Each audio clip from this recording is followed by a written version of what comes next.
শুনেছি হোস্টেলের সব রুমে একজন করে লিডার বানাতে হবে। আমি লিডার হব না, যার ইচ্ছা লিডার হও। আমিও লিডার হতে চাই না, খুব ঝামেলা মনে হয়। তুমি হবে না, আমি হব না, তাহলে কে লিডার হবে? আমি হব লিডার। ঠিক আছে, আজকে দুপুরে রুম পরিষ্কারের ইনচার্জ হবে। সবাই জলদি করে নিজের কাজ করে ফেলো। আরে সাকিনা, তার দরকার নেই, আমাদের রুম আগে থেকেই পরিষ্কার। এত অস্থির হওয়ার কি আছে? ছোট একটা চেকিংই তো হবে। রুলসে আছে বেডের মধ্যে কিছু রাখা যাবে না, ইলেকট্রনিক জিনিস ব্যবহার করা যাবে না। তুমি তো ছোট একটা রুম লিডার, এত হুকুম কেন করছো? তাছাড়া আজকাল কে এত রুলস মানে? রুলস তো তোমাদের মানতেই হবে। জলদি করো, হেলথ সিনিয়র অফিসার চলে আসবে। ও তো একটু বেশি করছে।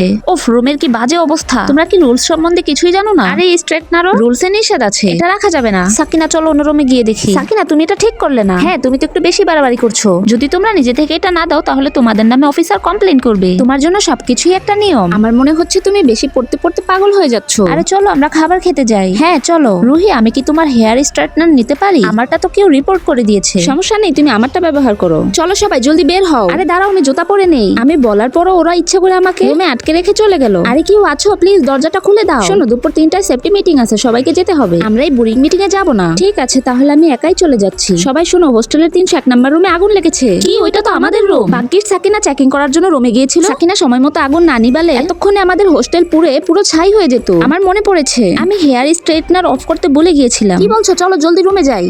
সরি সাকিনা, আজকে আমার ভুলের জন্য এত বড় ক্ষতি হয়ে গেল। যে কোনো রুলস অমান্য করার আগে ওইটাকে আগে ভালোভাবে বুঝতে হয়। কলেজ সেফটিকে খুব সিরিয়াস ভাবে নেয়। কোনো রুমে ইলেকট্রনিক ডিভাইস রাখা যাবে না। ঠিক আছে, সরি সাকিনা, আমরা তোমাকে ভুল বুঝেছি। এই জন্যই আমি রুম থেকে বের হওয়ার আগে সবকিছু চেক করে রুম পরিষ্কার করে বের হই। সাকিনা, আমরা বুঝে গেছি রুলস ফলো করা আমাদের জন্য খুব জরুরি। হ্যাঁ সাকিনা, এখন থেকে আমরা সব রুলস ফলো করব। আরে বাহ, আমার কিউট রুমমেট। রুলস আমাদের সুরক্ষার জন্য তৈরি হয়, এটাকে অমান্য করো না, কারণ ছোট একটা ভুল সারা জীবনের কান্না হতে পারে। বন্ধুরা, আমি সঠিক বলে থাকলে লাইক ও সাবস্ক্রাইব করে কমেন্টে বলে যাও।